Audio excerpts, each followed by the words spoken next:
कोकण फिरण्याचा प्लॅन करताय तर रत्नागिरी शहराला नक्की व्हिजिट करा. Ratnagiri is city of jewels. काय नाही आहे रत्नागिरीमध्ये. खूप सारे बीचेस जसे आरेवारे बीच, मांडवी, भाटिये आणि खूप सारे हिडन जेम्स. तसेच थिबा पॅलेस आहे, लोकमान्य टिळकांसारखं तसंच शिवकालीन गडकिल्लेसुद्धा आहेत. असे गडकिल्ले जिथून तुम्ही थेट अरबी समुद्र दर्शन घेऊ शकता असे. तर रत्नागिरीमध्ये राहायचे कसे, कुठे, तसेच काय काय ठिकाण तुम्ही पाहू शकता 1-2 दिवसात, त्याची माहिती मी तुम्हाला इथे देणार आहे. तर सर्वात पहिले तर तुम्ही रेंटेड स्कूटी घ्या. रेंटेड स्कूटी घेतल्यानंतर तुम्ही बरेच ठिकाणी हिडन जेम्स असे स्वतःहून फिरू शकता. दुसरी गोष्ट, ट्रेनने रत्नागिरीला प्रवास करा. तिथून मग सगळ्यात पहिले तुम्हाला कुठे राहायचं हे तुम्हाला सांगायचं असेल तर तुम्ही सर्वात पहिले राहा आसरा लॉजमध्ये. आहे ₹1000 but it is safe place. सगळ्यात पहिले तिथून रेंटेड स्कूटीने जा तर कुठे जाल? बसरा स्टारशिप. बसरा स्टारशिप ही 4 ते 5 वर्षापासून कोविडनंतर मिऱ्या बंदर बीचवर अडकलेली शिप आहे.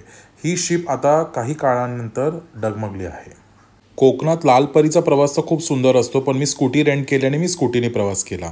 बसरा स्टारशिप पाहिल्यानंतर तिथून गुगल मॅप सर्च करा आणि भगवती किल्ला म्हणजेच रत्नदुर्ग किल्ल्यावर जा.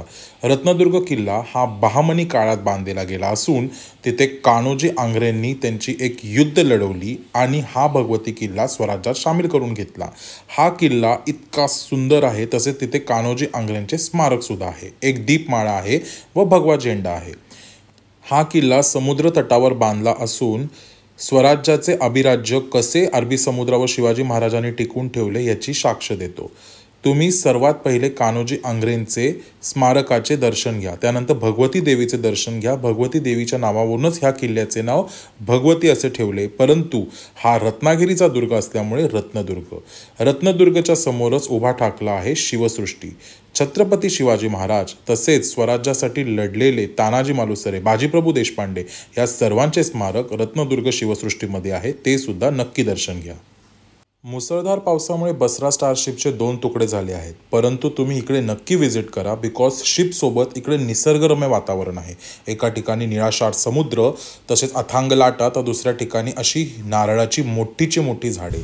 इथे मी भरपूर एन्जॉय केलं. स्वतःचे सेल्फीज काढले, व्हिडिओज काढले आणि तुम्ही पाहू शकता की हे किती सुंदर विहंगम दृश्य आहे. बसरा स्टारशिपचं वातावरण झाल्यानंतर तुम्ही थोडंसं अजून पुढे जा. तुम्हाला कोस्टल रोड काय असतो ते तुम्हाला कळेल. एका साईडला समुद्र, दुसऱ्या साईडला तुम्ही चालत आहात किंवा तुमची गाडी तुम्ही नेत आहात असं ठिकाण.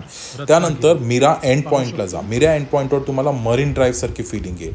मरीन ड्राईव्हवर तर तुम्ही थोडंसं उंचावर असता, पण इथे तुम्ही थेट समुद्र पाहू शकता डोळ्यांनी. तर हे मरीन ड्राईव्ह सारखं काहीचं दृश्य दिसतं. त्यानंतर तुम्ही अजून थोडं पुढे जा तर तुम्हाला मिऱ्या एंड पॉईंट दिसेल किंवा मिऱ्या आयलँड दिसेल.